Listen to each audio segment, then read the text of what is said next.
Olá, uma excelente tarde, faça uma excepcional tarde. E aqui juntas vamos exercer o nosso papel, exercer o nosso chamado de sermos igrejas, cada um nas suas casas, mas todas conectadas através dessa tecnologia que tem viabilizado que juntas possamos estar unidas pelo Instagram. Então, seja muito bem-vinda, você que está chegando pela primeira vez. Nós estamos trabalhando sobre o tema de escreva a sua história, levante a sua bandeira, identifique qual é a sua bandeira, qual é o seu alvo e baseado em qual é o seu alvo, hoje nós vamos começar a falar o que é que está te impedindo, o que fica entre você e o seu alvo. Olá, Netinha, o que atrapalha os seus projetos, o que atrapalha as suas conquistas, o que se opõe a você? Quais são os obstáculos que você precisa transpor, quais são os obstáculos que você precisa eliminar, quais são os obstáculos que você, em primeiro lugar, precisa conhecer para poder desenvolver uma estratégia e simplesmente passar a subjugar esses obstáculos. Então, para quem não sabe como nós trabalhamos, nesse primeiro momento eu vou fazer uma oração, depois nós vamos começar a entrar no tema e você que tem algum agradecimento ou algum pedido já pode começar a escrever aí, que no final eu sempre faço orações por quem coloca aí os seus pedidos. Então, querido e amado Deus, nós estamos aqui mais um dia louvando o teu nome, glorificando o teu nome, te agradecendo, ó Deus, pela tua presença. Nós estamos exercendo o nosso papel de igreja e aqui estamos conectadas a ti, conectadas ao teu Espírito.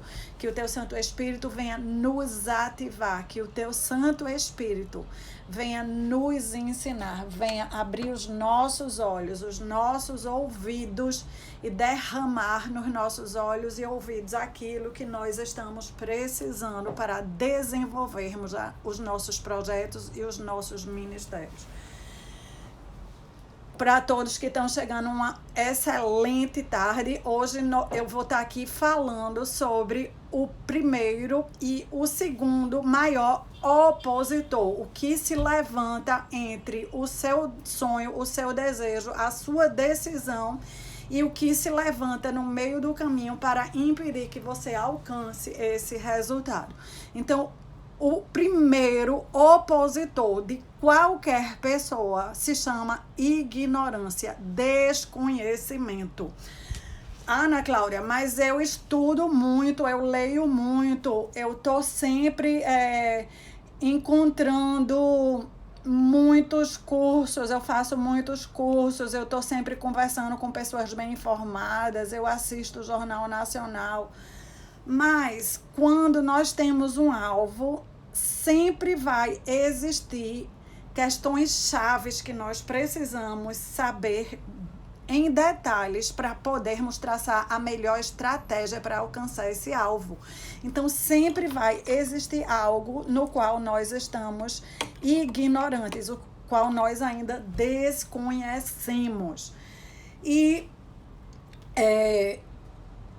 isso pode estar dentro das nossas verdades. Cada um de nós tem uma maneira de visualizar, de ver o mundo, de perceber o mundo. Nós percebemos o mundo baseado nas nossas experiências, baseado no nosso aprendizado, baseado no nosso passado. Então, tudo que nós ouvimos, nós absorvemos e assim nós temos um olho que não é esse olho aqui, mas é um olho que está instalado no nosso córtex visual e é com esse olho, que é o olho das nossas experiências, que nós mapeamos o mundo e as pessoas que nos cercam, nós rotulamos elas, e as experiências que estão por vir, nós também rotulamos baseado nas nossas experiências do passado. Então, algumas coisas que nós precisamos saber para atingir um lugar diferente no nosso futuro. Se é um lugar diferente, é um lugar desconhecido. Se é um lugar desconhecido, nós não temos nenhuma experiência para nos ajudar, mas o nosso cérebro, ele não sabe disso, então ele sempre acredita que tudo que já nos aconteceu vai continuar acontecendo outra vez. Ele trabalha em cima de condição. Se aconteceu de uma forma e depois se repetir uma segunda vez e uma terceira vez, ele já tira aquilo como certo, que sempre vai acontecer dessa forma. E a gente sabe que a vida não é assim. Então, assim, só para vocês terem uma ideia do que eu estou falando, quando nós desconhecemos algo, isso já aconteceu na ciência, na medicina e em vários aspectos. E acontece também nas nossas vidas. Muito pouco tempo atrás, não existia uma teoria chamada a teoria dos germes. Ou seja, as pessoas, elas desconheciam o poder aniquilador que os germes tinham. Mas principalmente o que elas desconheciam é que existia como combater os germes. E o que é que a falta de desconhecer que existiam germes e que os germes tinham um poder aniquilador causou? Causou que inúmeras foram as mulheres que, ao darem à luz aos seus filhos, elas simplesmente morriam, porque elas ali no parto adquiriam uma infecção. Ou muitas vezes a mãe sobrevivia, mas era o bebê que era afetado pelo germe e ali o bebê morria. Então foram muitos bebês que perderam a vida porque simplesmente naquela época a humanidade desconhecia a teoria dos germes. Quando a humanidade tomou o conhecimento da teoria dos germes, e aí sim a humanidade tomou o poder, e aí os médicos, os enfermeiros, as parteiras, quem ajudava no parto fazia toda uma asepsia do ambiente, uma asepsia de tudo que era utilizado no parto, e aí cada vez mais as vidas são poupadas por causa dessa asepsia. Por quê? Porque o homem aprendeu a lidar com algo que estava lá e ele não sabia. Então, a falta de conhecimento fez com que muitas mulheres e muitos bebês morressem por causa dos germes no parto. Mas não só foram as mulheres e os bebês que morreram, não. Nas guerras, mais pessoas, mais soldados morriam por causa dos germes do que por causa da frente de batalha. Eles iam para a frente de batalha, eram machucados, voltavam para serem tratados nos hospitais de campanha que eram montados durante a guerra, mas como não se tinha conhecimento da teoria dos germes, simplesmente aquele soldado, com muitas vezes um ferimento que era totalmente recuperável, morria. O ferimento infeccionava e o soldado morria. Então, o desconhecimento, ele nos traz inúmeros prejuízos. Um outro desconhecimento que pode acontecer, que pode nos trazer um prejuízo muito grande para a nossa vida, é quando nós olhamos para uma cena e nós decodificamos toda aquela cena, nós declaramos na nossa mente o que está acontecendo e já tiramos todas as conclusões. Então, vou contar uma história real, verdadeira, para que você entenda o que eu estou falando sobre quando nós não temos o verdadeiro conhecimento, como isso pode nos afetar.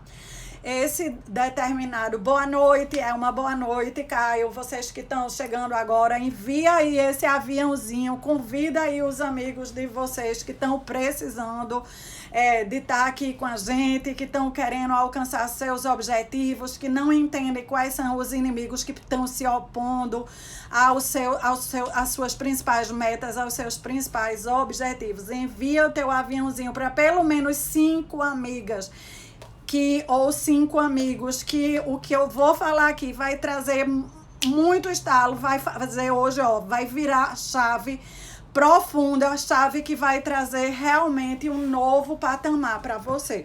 Então, essa história é uma história verdadeira, ela se passa no metrô de Nova York. Esse cidadão era um dia de domingo. Normalmente, dia de domingo, as pessoas estão mais calmas, mais tranquilas, e o metrô é um lugar mais calmo. Ele estava se deslocando de um certo lugar para o outro, observou que tinham pessoas no metrô lendo seus jornais, que cada um estava no seu lugar bem sentado, quando numa determinada parada entrou um cidadão que parecia meio desconectado do mundo, com algumas crianças, mas as crianças desse cidadão, elas estavam muito impulsivas, e esse cidadão simplesmente sentou-se ao lado dessa pessoa que estava relatando o fato e já foi fechando os olhos, meio que se desconectando de tudo que estava acontecendo, enquanto as crianças que estavam com ele andavam naquele pavilhão do metrô, iam para cima, iam para baixo, mexiam umas com as outras, empurravam uma outra e começou a mexer com os outros passageiros até puxar o jornal das pessoas.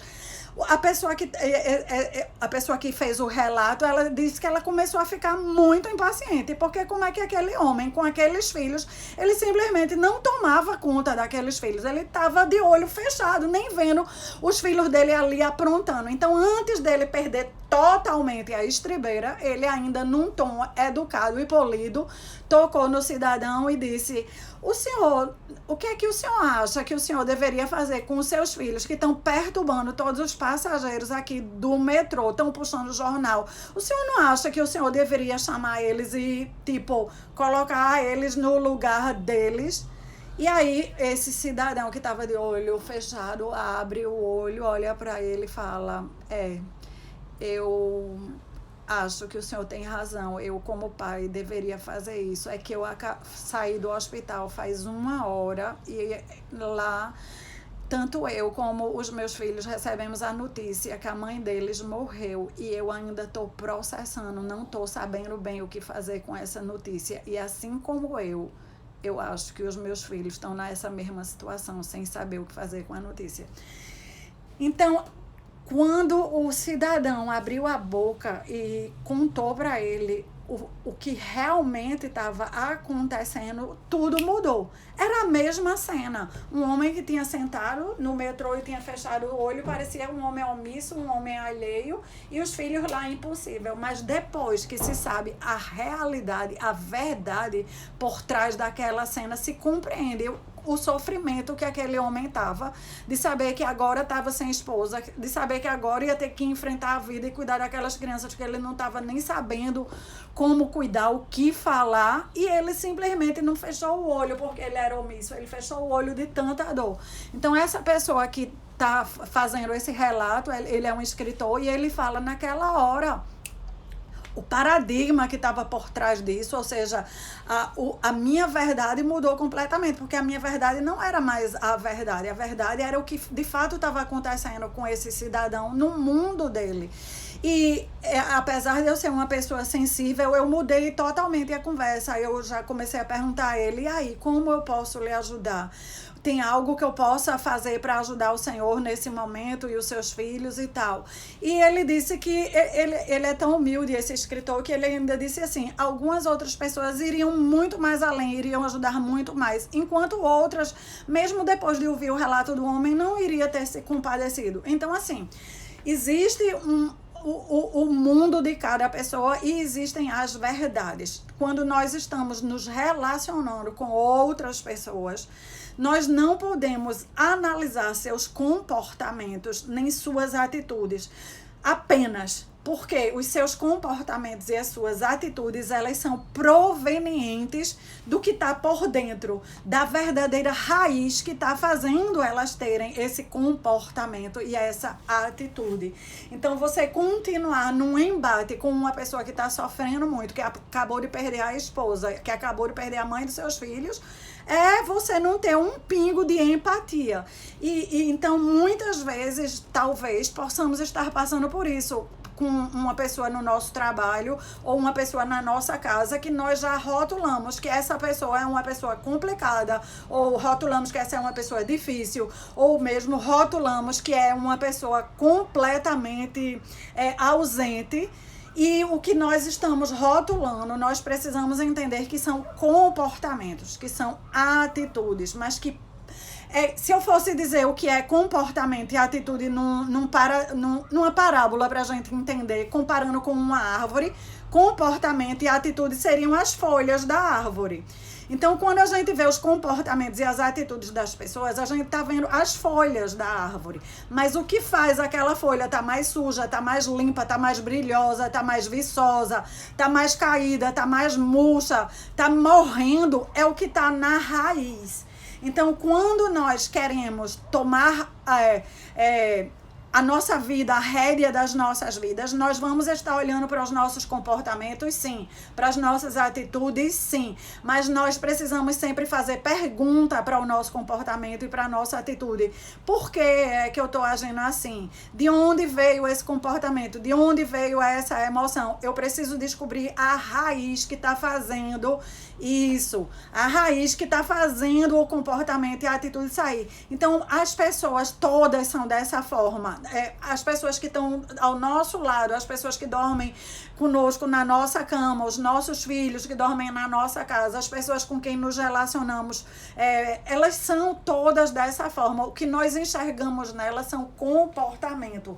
Mas quando nós queremos ir mais além, estabelecer algo mais profundo, nós vamos ter que desenvolver alguns dons. Um deles é ouvir mais, aquietar mais, para poder, através da escuta profunda e mais sem julgamento, nós possamos chegar na raiz daquelas pessoas.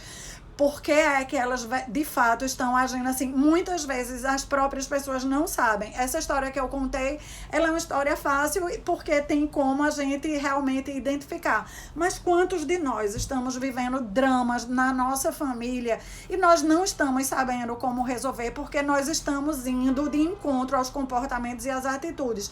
Mas o que vem causando aquilo está lá embaixo na raiz. Então vai guardando isso aí no teu coração. Eu estou falando aqui sobre a nossa ignorância, como nós podemos estar ignorando algo que vai ser para nós vital, fundamental. Antes dessa história eu contei a teoria dos germes, quando as pessoas não sabiam o que os germes faziam, quantas mulheres morreram, quantos bebês morreram de parto, quantos soldados iam para a guerra e sofriam um ferimento, mas eles não morriam no campo de batalha, eles morriam sendo tratados pelo ferimento que infeccionava porque não havia uma asepsia, não havia uma eliminação dos germes. Então, a ignorância, ela faz com que nós tenhamos perdas, inúmeras perdas.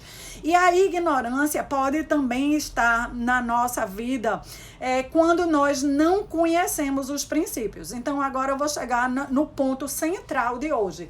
Algumas vezes, algumas coisas podem estar sendo muito duras na nossa vida e não é o outro, e não é uma situação externa, mas isso mesmo, mas somos nós que estamos indo contra alguns princípios.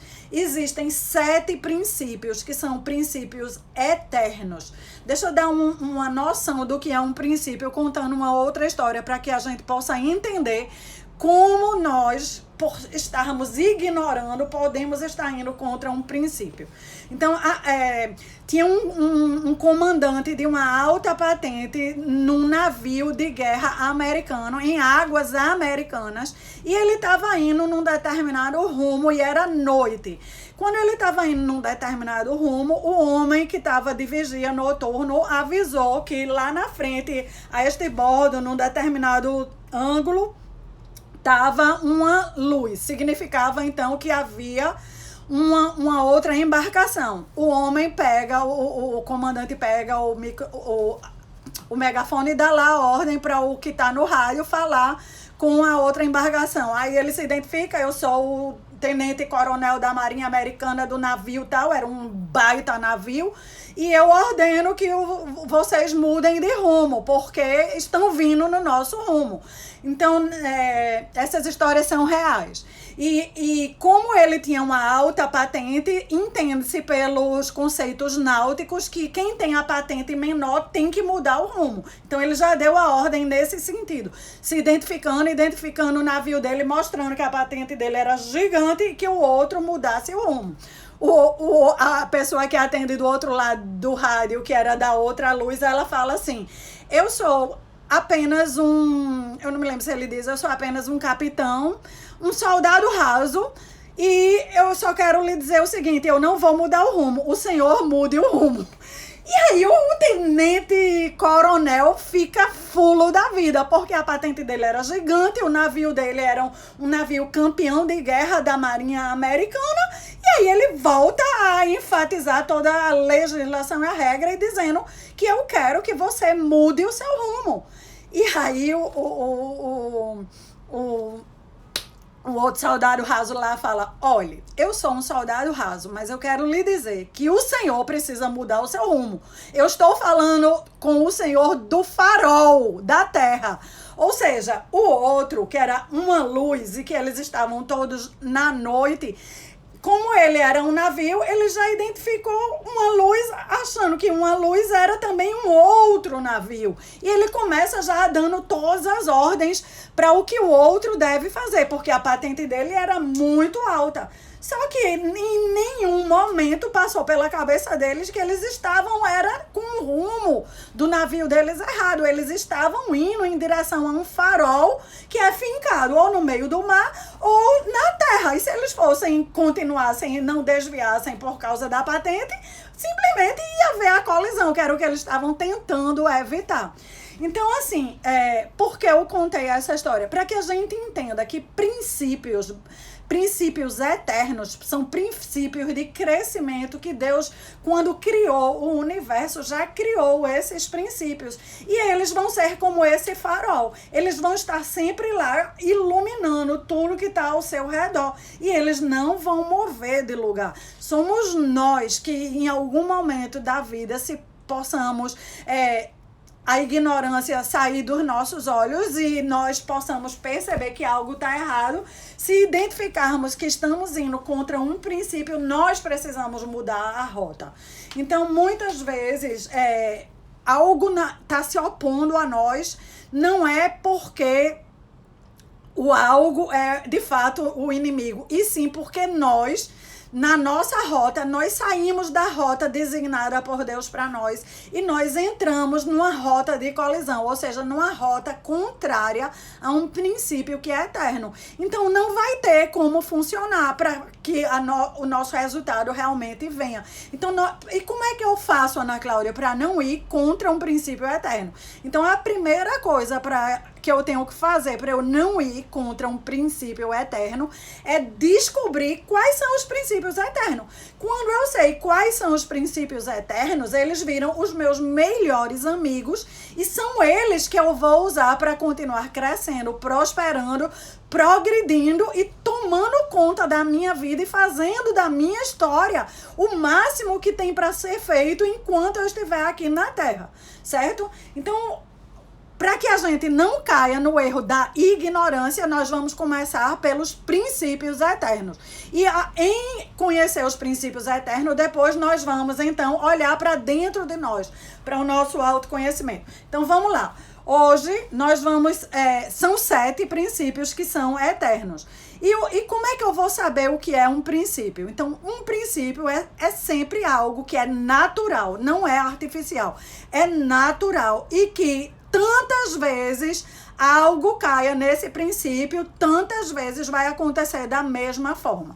Então, eu vou começar pelo mais básico de todos, para que todo mundo possa entender que princípio, eu e você, a gente já vê ele, só que a gente nunca entendeu que isso era um princípio eterno e que eu posso usar ele na minha vida o tempo inteiro. Eu preciso saber quem ele é e eu preciso saber como usar. Quanto mais eu sei do princípio, mais eu me torno especialista em usar ele ao meu favor. E essa é a boa vontade de Deus para as nossas vidas. Então, o princípio mais simples de todo, para que a gente possa entender que os princípios, eles são nossos amigos, é o de semear e colher.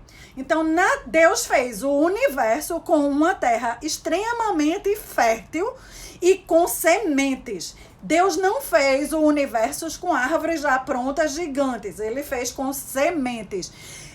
Quando eu quero algo, eu vou pegar uma semente, eu vou arar a terra, preparar a terra, porque eu posso ter uma semente escolhida, uma semente especial, mas se eu não tiver uma boa terra, eu vou desperdiçar a minha boa semente. Então eu escolho uma boa semente. Por que você está falando uma boa semente? Porque existem mais sementes. Por exemplo, eu quero uma vida feliz e harmônica. Então, uma semente para eu ter uma vida feliz e harmônica é eu própria ser uma pessoa de bem, eu própria ser uma pessoa que vive em paz, eu própria ser uma pessoa que estou plantando alegria no meu dia a dia, da hora que eu acordo à hora que eu vou dormir. Isso é uma semente boa. Aí eu quero uma vida feliz e harmônica, mas aí eu pego uma semente de mau humor. Então, assim, não combina. As sementes, elas existem. Se eu pego a semente de mau humor e eu vou botar na terra, e qual é a terra? Tanto tem a terra de dar as árvores, que a gente vê que são as mangueiras, as árvores que são frutíferas e também as árvores que são para prover sombra, como tem as sementes que são das nossas vidas, emocionais, espirituais, relacionais. Então, por isso que eu tô falando, se eu pego a semente do mau humor, aí eu acordo. Eu quero uma vida feliz e harmônica, mas eu já acordo de mau humor. Ou eu nem acordo de mau humor, mas no primeiro erro que acontece na minha rotina, na minha casa, por exemplo, aqui em casa agora tem um cachorro novo. Ele ainda não aprendeu a fazer xixi no lugar certo. Aí eu acordo, já tô me arrumando para ir pro trabalho. Piso no xixi dele, aí fico já com raiva porque ninguém limpou o xixi, porque ninguém educou o cachorro, ou com raiva de mim mesmo, porque aceitei essa história desse cachorro novo. Aí isso já vai semear essa semente do mau humor, já fico falando com todo mundo mal-humorado. Ao longo do meu dia, essa semente que eu plantei na terra do meu coração e das minhas emoções, isso mesmo, Elma, vai começar a ser transferida para todas as pessoas que estão ao meu redor, que são as nossas emoções, elas carregam energia. Então, se nós estamos carregando energia positiva, isso é ótimo, porque eu estou transferindo energia positiva. Mas se eu também estou carregando energia negativa, eu estou transferindo para o meu dia, para a minha rotina, para a minha casa, essa energia negativa. Então, como eu posso estar construindo essa vida feliz e harmônica que eu digo? Aí eu sou uma pessoa espiritualizada, eu acredito em Deus, eu leio a Bíblia e eu digo que no tempo de Deus tudo vai se cumprir. Mas acontece que quem está atrasando o tempo de Deus sou eu mesma, carregando sementes ruins. Então, assim, Deus, ele tem muitas promessas para mim e para você. Ele tem uma identidade. Ele nos deu a identidade de sermos imagem e semelhança dele. Ou seja, é uma identidade que contém uma infinidade de poderes e de direitos. E ele já nos deu um testamento inteiro. Mas se eu sou a testamentária e eu estou usando mal o meu testamento, não é a culpa de Deus, é a culpa minha. Eu sou aquele homem do navio que eu me acho bam, e que eu quero que o mundo se abra para mim, que o outro saia da frente, mas o outro é simplesmente um farol, ou seja, é um princípio eterno. E o princípio eterno não vai mudar por causa de quem eu sou. Eu é que preciso entender como é o princípio eterno e usar ele ao meu favor. Então, cada semente que eu plantar na minha jornada, na minha caminhada, ao longo do meu dia, cada uma delas, se elas são positivas, eu estou cercada por uma energia positiva. Essa energia positiva vai passar para as pessoas e vai promover uma sinergia positiva. Mas como é que essa semente ela se estabelece? Ela se estabelece através do qual é o pensamento que eu tenho, qual é a emoção que está atrelada ao pensamento. Ana Cláudia, eu comecei a perceber que eu tenho muitos pensamentos negativos. Ótimo. Ana Cláudia, como é que você pode dizer que é ótimo? Ótimo que você começou a perceber, porque é quando nós estamos percebendo que nós estamos deixando de ser ignorantes. E quando nós percebemos, nós tomamos uma decisão. E a decisão é, eu não quero mais esses pensamentos negativos. E aí você precisa entender que o ser humano, ele tem um viés. Ele tem um viés negativo, é um viés que pende para o lado esquerdo. E esse viés justamente é como se você fosse um carro que está com um pneu murcho. E você sabendo que o pneu tá murcho, você simplesmente fica energizado para estar o tempo inteiro virando para o lado emocional do seu coração, que é o seu lado direito, e aí você bota a sua energia para fazer isso fluir. Notou que tem um pensamento assim? Vamos ressignificar esse pensamento. Ele estava aí há muito tempo, ele talvez tenha passado de geração em geração, e agora que você notou, é o melhor de tudo, porque agora é onde começa o processo de transformação. E é através de colocar novos hábitos, novos micro hábitos. É até o post de ontem da minha fala rapidamente sobre isso. Nós temos resultados grandiosos lá na frente da nossa vida. Mas para que isso aconteça, eu preciso começar a ter novos micro hábitos poderosos. Porque o que é um micro hábito? É uma semente. Toda semente positiva, eu transformo ela num micro hábito. Então, se a minha meta e o meu objetivo é ter uma vida feliz, um grande micro hábito que eu posso estabelecer para mim é o tempo inteiro que eu lembrar, e aí eu ajudo governando a minha mente, lembrando ao meu cérebro de sorrir várias vezes ao longo do dia, mas principalmente de sorrir na hora que eu deito para dormir. Então, você pode simplesmente sorrir para dormir, ou você pode lembrar de algo que foi muito prazeroso no seu dia, no seu passado, na sua vida, em algum momento, e adormecer com essa lembrança. São duas coisas que ajudam a você, quando acordar no próximo dia, estar numa boa frequência, numa boa energia. Quando você vai dormir sorrindo, os seus neurônios entram na trilha do sorriso, na trilha da positividade. E aí, quando acorda, a tendência é que eles continuem na mesma trilha. Se você vai dormir preocupada, se você vai dormir angustiada, e não resolve essa preocupação e essa angústia e adormece no meio dessa preocupação, provavelmente você vai acordar com a preocupação ali latejando. Você vai dormir pensando numa mágoa que alguém lhe fez, remoendo aquilo. Quando você acorda no outro dia, o seu coração ainda está carregado disso tudo. Então, assim, por que Deus fez o dia e a noite? Para que nós possamos resolver tudo no dia e na noite. E quando nós deitarmos, ainda que não tenhamos resolvido tudo, a gente simplesmente entrega para Ele. Pronto, Deus, eu não posso fazer mais nada. Eu fiz tudo o que estava no meu alcance, mas agora eu vou dormir sorrindo e eu confio que basta ao seu dia o próprio mal e esse dia está acabando. Eu vou dormir em paz, porque em paz eu vou me levantar. E esse é um excelente micro hábito. Então, assim, nós precisamos primeiro definir o que nós queremos. E aí, baseado no que nós queremos, nós vamos estabelecendo micro hábitos. Grandes mudanças, elas são fáceis de serem alcançadas. Qualquer pessoa pode fazer, só que as pessoas querem fazer logo grandes mudanças em todos os hábitos e elas não entendem que se ela fizer uma grande mudança hoje, uma grande mudança amanhã, mas depois de amanhã ela não realizar e ela continuar não realizando, aquilo não vai acontecer. Então, por que todo mundo, quando chega na virada de ano, faz? Não, no próximo ano vai ser diferente. Mas não estabelece o que é que vai ser diferente e o que vai fazer. Ou estabelece de forma que você não vai cumprir. Vamos dizer que você estabeleceu que você agora quer ler. Você tá vendo a importância de se manter informado e você agora quer ler, mas você não era uma pessoa que tinha um hábito de ler. Aí você já bota uma meta de ler meia hora por dia.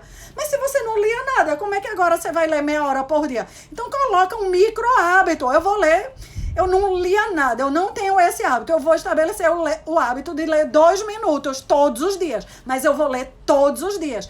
Quando eu ver que passou 30 dias e eu cumpri, ou sei lá, 1 semana, 2 semanas e tá fácil demais, aí eu vou e aumento para 5 minutos, e aí eu vou cumprindo, aí eu vou me premiando porque eu tô cumprindo. Então, dormir sorrindo também é uma forma de se premiar. Aí eu vou aumentando. Então, os micro hábitos, eles são para tornar a nossa vida gostosa, fácil e para nos dar a certeza que nós somos capazes de alcançar. O que é que uma pessoa que está muito para baixo, muito desanimada, muito desesperançada, ela precisa fazer? Ela precisa traçar um micro hábito, fazer ele todos os dias. Por quê? Porque é uma decisão que ela toma, é uma ação que ela faz todos os dias, que vai trazer movimento. Ela vai ver que ela é capaz, e quando ela vê que ela é capaz e que aquilo deu resultado, ela vai ter vontade de fazer várias outras ações. Por quê? Porque as pessoas que estão desanimadas, que estão desesperançadas, elas não querem fazer mais nada, elas não querem mais tentar. E eu entendo isso profundamente, mas não tentar e não fazer mais nada vai lhe deixar pior ainda, porque é a lei de quê? Da semeadura. Tudo que você plantar, você vai colher. E quando você planta inércia, você vai colher muito pior. Porque a semente, ela tem os filhotes. Então, os filhotes da inércia você tá parado, você tá sem energia, você vai começar a engordar, você vai cada vez ficar mais deprimido. São vários filhotes que vai tornar a coisa muito pior. Então, cada vez que você tem menos resultado ainda, mais desânimo, mais desesperança, mais depressão. Então, para sair da depressão, é simplesmente começar a escolher micro hábitos e fazer todo dia. Todo dia, todo dia, todo dia. Exatamente. E aí, quando começa a ver que tá tendo resultado, vai aumentando e você vai se sentindo capaz e você vai vendo que aquilo funciona e você vai vendo que você é poderoso e que você faz mesmo. Por quê? Porque assim como a lei da semeadura funciona para tudo, ela funciona para uma coisa. A pessoa que está muito desanimada, ela também não confia nem nela mesma. E quando ela começa a cumprir todo dia, ela começa a ver que ela é uma pessoa de palavra. E quando ela começa a ver que ela é uma pessoa de palavra, que ela faz todo dia, a identidade dela vai se firmando nisso.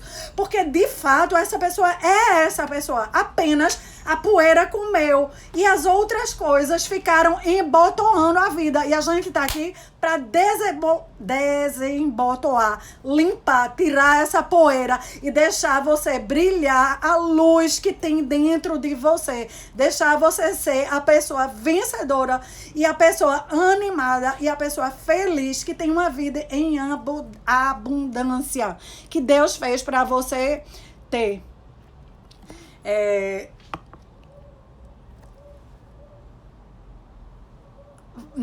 Elma, já tô lendo aqui o que você botou. Gratidão por poder ouvir essas palavras e sentir que melhoro, que venham me transformando e quero me transformar mais e mais para ser mais feliz e mais grata a Deus. Orar pelas nossas mudanças através dos nossos hábitos. Vamos chegar lá e vamos ser felizes, sim. É isso aí. Eu tenho o maior prazer em estar falando para você sempre, porque você está sempre participando, está sempre fazendo perguntas e está sempre colocando aqui os seus desafios. Todas nós temos desafios, nós temos momentos que nós precisamos de ajuda. E juntas, é esse o grande objetivo dessa live, entender que juntas nós somos mais fortes, que hoje uma tem problema numa área, outra tem problema noutra área, outra tem problema em várias áreas, mas juntas, cada uma dessas coisas vai ser vencida porque nós estamos levantando a bandeira de exercermos a nossa identidade, de sermos a igreja que Deus deixou para a gente ser. E nós temos um patrocinador. O nosso patrocinador é o nosso Pai, é o Espírito Santo que está dentro de nós e é aquele que já provou que nos ama através de ação. Então, nós somos chamadas a estar agindo. Nós somos chamadas a colocar em prática tudo aquilo que Ele tem nos dado e a botar para correr todo o desconhecimento que estava fazendo com que a gente simplesmente ou se sabotasse, ou começasse algo e não chegasse ao fim, ou ficasse desanimada e sem energia. A ideia é não se comparar com nenhuma outra pessoa, pegar a sua vida e comparar apenas você com você. Como era você um mês atrás? Como era você 2 meses atrás?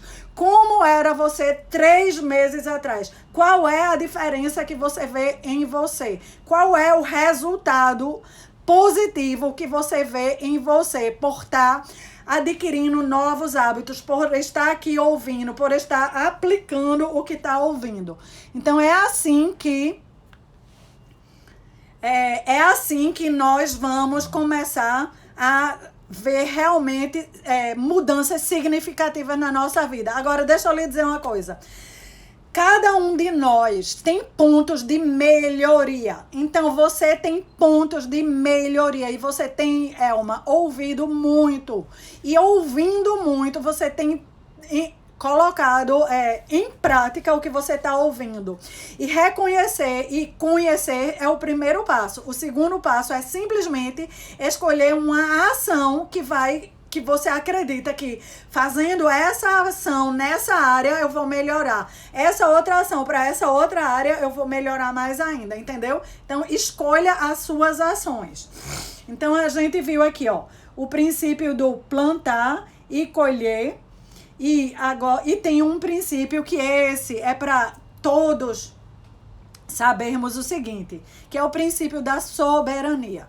Então, o princípio da soberania é que Deus reina e que simplesmente Ele reina hoje, Ele reinou ontem e Ele vai reinar para sempre, eternamente. Ele é um poder supremo, é uma autoridade moral, é também uma autoridade espiritual, é uma autoridade emocional. Deus, ele é autoridade em todas as áreas da ciência, em todas as áreas da mecânica, em todas as áreas das artes, da cultura, em tudo que nós quisermos nominar, Deus é a maior autoridade de todas. E aí, quando nós entendemos que Ele é Senhor sobre tudo isso, é o Criador de tudo e Senhor de tudo, de todo o universo, nós compreendemos que Ele é o nosso maior amigo para a gente buscar nele quais são as áreas ainda que eu estou desconhecendo, quais são as áreas que estão obscuras, quais são as áreas que podem estar simplesmente me aniquilando porque eu desconheço. E outra coisa que eu preciso entender quando eu entendo que Ele é soberano é que se Ele criou tudo, Ele tem um propósito para todas as coisas. Então, em alguns momentos eu posso conversar com Ele, eu posso questionar Ele, mas a palavra final sempre vai ser dele. Eu não vou ter como fazer Deus mudar de propósito, nem como fazer Deus mudar os princípios que já foram criados, porque tudo tem um verdadeiro propósito. Então, alguma parte do meu sofrimento pode muito bem estar sendo porque eu estou olhando o mundo através dos olhos humanos e não dos olhos divinos. Eu estou olhando para uma situação, para um significado, para algo que eu queria que fosse dessa forma, mas de alguma maneira Deus fez que acontecesse de uma outra forma e eu muitas vezes não estou aceitando essa outra forma. Eu estou batendo contra o Criador. Então, assim, é a história do navio que ia contra um farol. Então, muitas pessoas, elas estão sofrendo porque elas desconhecem os propósitos divinos ou elas ignoram a soberania de Deus e elas querem que as coisas sejam como elas querem. E como existe todo um livre-arbítrio, ou seja, o que é o livre-arbítrio? É a maior prova, que eu acho, de amor que Deus já pôde ter dado pra gente depois de Jesus ter, ou até, nem sei se eu acho, enfim, o livre-arbítrio é que Deus fez cada um de nós e nos deu a liberdade de escolher. Nós temos liberdade de escolher, inclusive se acreditamos nele, se não acreditamos nele, se acreditamos nos princípios eternos, se não acreditamos, de fazer o que nós queremos com o nosso corpo. Deus, ele não vai, por exemplo, a gente está falando de plantar e colher, e que tudo que eu planto eu vou colher. Então, se eu planto uma alimentação não saudável, se eu sou o tipo de pessoa que eu tomo muito refrigerante, que eu como fora de hora, que eu não como comida saudável, ele não vai descer do trono para dizer: ei, Ana Cláudia, pare, você está detonando aí o seu corpo, você está detonando os seus órgãos. Se eu sou uma pessoa que bebo sem limite, ele não vai parar e dizer: ó, você vai acabar com o seu fígado. Se eu sou uma pessoa que como muita gordura, você está detonando tudo. Não vai. Ou se eu sou uma pessoa que eu não tenho uma boa gerência das minhas emoções, ele também não vai dizer, porque é o seguinte: cada emoção que eu tenho, ela é filtrada pelo meu cérebro, só que o meu cérebro, ele não vai trabalhar ela, e ele não pode explodir. Então, ele joga cada emoção para um órgão distinto. Então, se eu sou uma pessoa muito rancorosa, que tenho muito ódio, esse ódio, o meu cérebro vai jogar para o meu coração e vai começar a detonar o meu coração. Então, pessoas que têm problema de coração, pode ir fazer uma investigação na vida delas, que elas também têm problema com emoções de raiva, ódio, rancor, mágoa, né? Pessoas que têm outros tipos de emoções, então o cérebro ele vai jogando para os órgãos. E é como se os órgãos fossem o para-raio, né? Aquela emoção, ela talvez lhe mataria imediatamente, mas ele vai jogando para os órgãos como se fosse para não lhe matar totalmente, e talvez você vai perder um órgão, mas você não vai perder a vida. E até, quem sabe, se você perder o órgão ou aquilo lhe incomodar muito, você começa a fazer uma autoanálise e você recupera o que é para ser recuperado, estabilizando as suas emoções. Então, assim, esse é o nosso livre-arbítrio. Nós podemos sentir, nós podemos falar, nós podemos comer, nós podemos fazer o que nós queremos. Mas Deus, ele nos ensina os princípios, e nós podemos estar nos estribando por desconhecer os princípios, por desconhecer que não vai ter outra forma. Não adianta eu pegar uma comida ruim que vai me detonar e dizer: oh Deus, eu te agradeço, eu oro por ela e eu abençoo e santifico essa comida. Ela não vai deixar de ser uma comida carregada de produtos industriais, de produtos que viciam. Não vai. Não tem como eu pegar cocaína e dizer: Deus abençoa essa cocaína, que é uma cocaína santa, e dar uma cheirada. Não vai. Então, assim, o que é veneno vai continuar sendo veneno, com oração ou sem oração. E é aí onde muitas pessoas que têm muita fé se estrepam, porque elas confundem elas terem fé, elas confundem saber que Deus é seu pai, que Jesus é seu irmão, que o Espírito Santo mora dentro delas, com o livre-arbítrio que elas podem fazer o que elas quiserem. Elas não devem. Existe um versículo que o apóstolo Paulo fala assim: posso todas as coisas naquele que me fortalece. E um outro que diz assim, mas esse posso todas as coisas naquele que me fortalece eu posso enfrentar todos os desafios, eu posso enfrentar um sofrimento, eu posso enfrentar o desconhecido, eu posso enfrentar o medo, eu posso enfrentar coisas que vieram para me aniquilar. E não que eu tenho liberdade para fazer tudo que é coisa que não vai me atingir. Vai me atingir sim, por causa da lei da semeadura. E tem um outro que diz que eu posso fazer todas as coisas, mas nem tudo me convém. Então, o livre-arbítrio, ele fica aí como uma balança, que eu preciso conhecer os princípios eternos e eu preciso conhecer os princípios do que aquilo vai trazer de bem-estar ou de mal-estar para mim, para o meu corpo, para a minha mente e para as pessoas que estão ao meu redor. Lembrando que tudo que me afeta, se é positivo, contagia quem está ao meu redor. E tudo que me afeta, se é negativo, contagia quem está ao meu redor. Então, se eu sou uma pessoa que pego e não cuido bem de mim e começo a ficar doente, vai trazer peso para toda a minha família. Mas se eu sou uma pessoa que começa a cuidar bem de mim, a ter uma vida boa, uma vida equilibrada, começo a prosperar, começo a ficar com tudo no lugar, isso também vai passar o benefício para quem está ao meu redor. Afinal de contas, quando eu deixar a minha herança, seja ela positiva ou negativa, os meus familiares vão colher. Mas a maior herança que nós deixamos é o dia a dia. É o que nós estamos transmitindo com o nosso comportamento.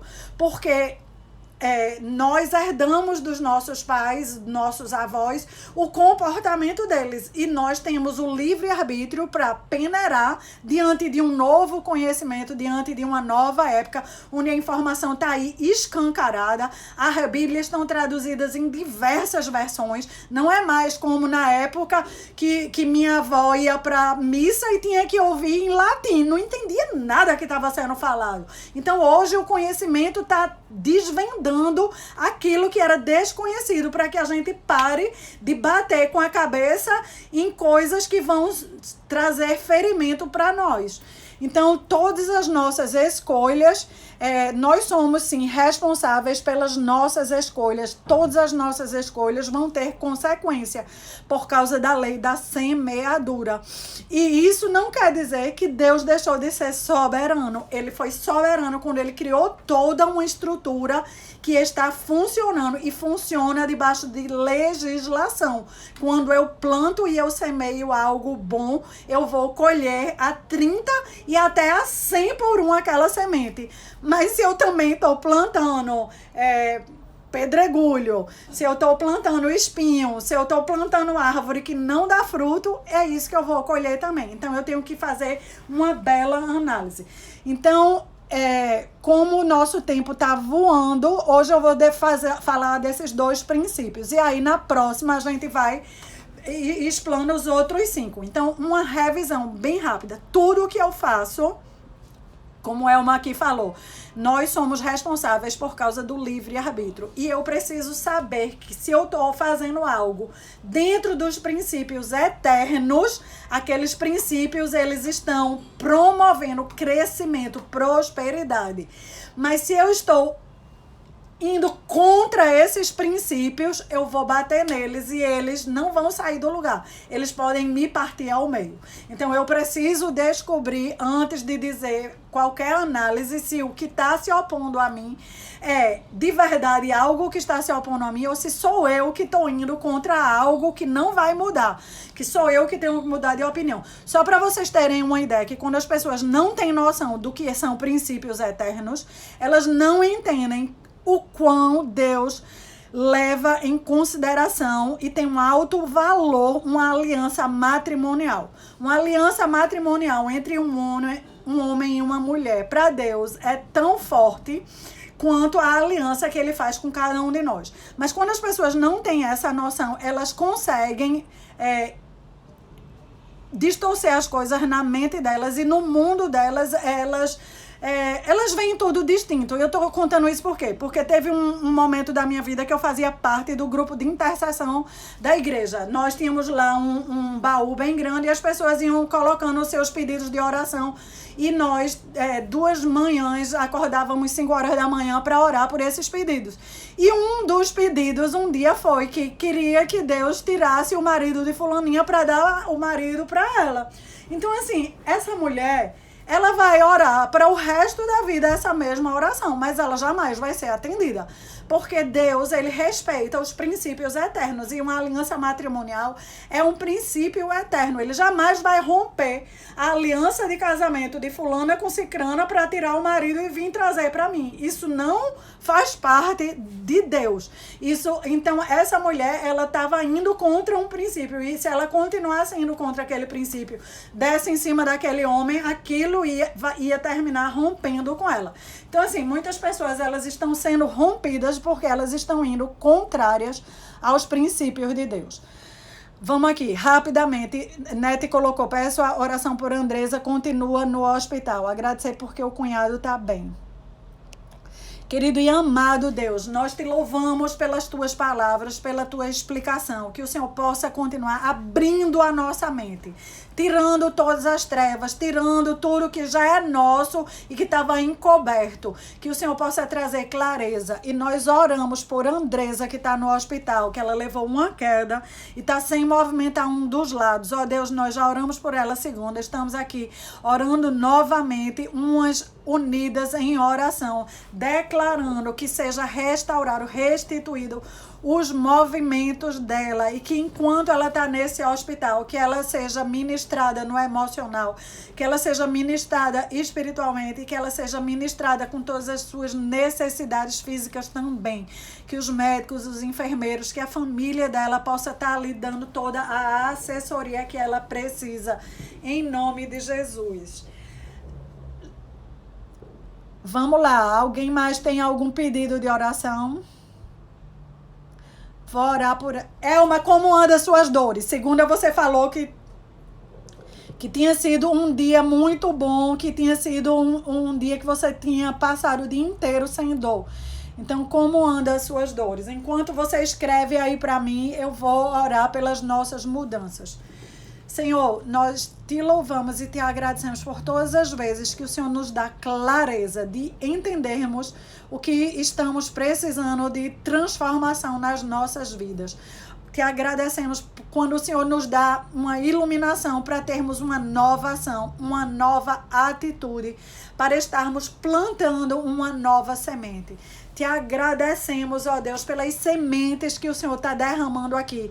Que essas sementes de conhecimento, que elas não se percam, que elas são sementes que vão germinar para todos aqueles que plantarem, para todos aqueles que agirem, para todos aqueles que colocarem movimento, que elas germinem a 30, a 60 e a 100 por um. Que o Senhor esteja continuamente nos mostrando quais são os novos hábitos que precisamos fortalecer nas nossas vidas para termos resultados melhores, em nome de Jesus. Sim, vamos continuar. Onde são as tuas dores, Elma? Querido e amado Deus, eu quero colocar Elma todinha diante do Senhor, do fio de cabelo dela, todos os fios de cabelo, couro cabeludo, os olhos, Senhor, a face, a mente. Ó Deus, toda a carga que tem trabalhado nessa mente, nesse cérebro, toda a carga de preocupação, de angústia, toda a carga que tem puxado ela para baixo, toda a carga depressiva, toda a carga de ansiedade. Ó Deus, em nome de Jesus, que o Senhor possa estar desmanchando, que o Senhor possa estar indo nessas trilhas neurais, nas trilhas neuronais e criando novas trilhas, Senhor, que Elma possa começar a receber de ti esse novo direcionamento, novos atos. Obrigada porque segunda ela estava sem nenhuma dor e hoje ela está falando que as dores estão mais leves. Ó Deus, que toda essa fibromialgia e que toda essa doença autoimune, que ela possa estar sendo colocada nas tuas mãos, que possa estar sendo cuidada pelos teus anjos, mas que o Senhor possa também estar derramando um bálsamo sobre Elma, do fio de cabelo dela, os olhos, na face, em todo o corpo, nas costas, cada músculo, cada musculatura, os ossos dela, que tudo possa estar sendo preenchido, Senhor, pela tua luz, pelo teu bálsamo, que o teu sangue, Senhor, possa estar sendo ministrado, Jesus, aquele sangue que foi tão poderoso, que fez o chão rachar, abrir, as rochas racharam, as pessoas que estavam mortas ressuscitaram, que esse mesmo sangue que é atemporal esteja sendo derramado nela de cima até embaixo. Ó Deus, que tudo que podia ter qualquer legalidade do passado que seja rompido. Ó Deus, que toda mudança de pensamento possa estar chegando para ela, que possa vir uma nova história, uma nova vida, que ela participe, que ela pegue essa caneta que o Senhor está dando para ela escrever essa nova história e que vá um dia atrás do outro escrevendo e vivendo, que ela possa realmente estar sendo um testemunho teu aqui na terra. Nós queremos declarar que Elma e toda a casa dela está debaixo da tua proteção, da tua aliança, ó Deus, e que há mudança de vida enorme para ela e para todos eles, e que ela vai testemunhar. Senhor, nós oramos pela neta dela, em nome de Jesus, que ela possa começar a se familiarizar com outras pessoas, que a filha de Elma possa encontrar paz, sossego, descanso em meio a tudo que ela está tendo que viver, toda a doação que ela está tendo que dar para esse bebê. Deus, que o Senhor renove a filha de Elma noite após noite, dia após dia. Tira a impaciência, tira o cansaço físico. Deus, que ela possa, de alguma maneira, encontrar momentos para dar pequenos cochilos. Que essa bebê possa dar cochilos maiores ao longo do dia, para que essa mãe possa ter esse renovo.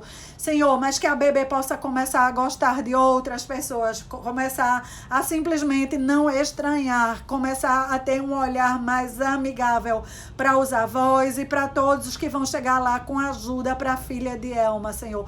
Nós queremos também ouvir uma nova história e um novo testemunho a respeito. Ai, que bom! Ai, que ótimo, ótimo. Que cada vez mais ela comece a aceitar e conviver com as pessoas e simplesmente ela comece a ser uma bebê que ela se jogue nos braços, que ela sorria muito, que ela seja uma bebê bem tranquila e bem feliz e que ela simplesmente entenda que as pessoas estão ali também para amar ela e para cuidar. Deus, remove todo o espírito de medo, toda a angústia que há no coraçãozinho dessa bebê, que ela possa receber essa paz que excede todo entendimento.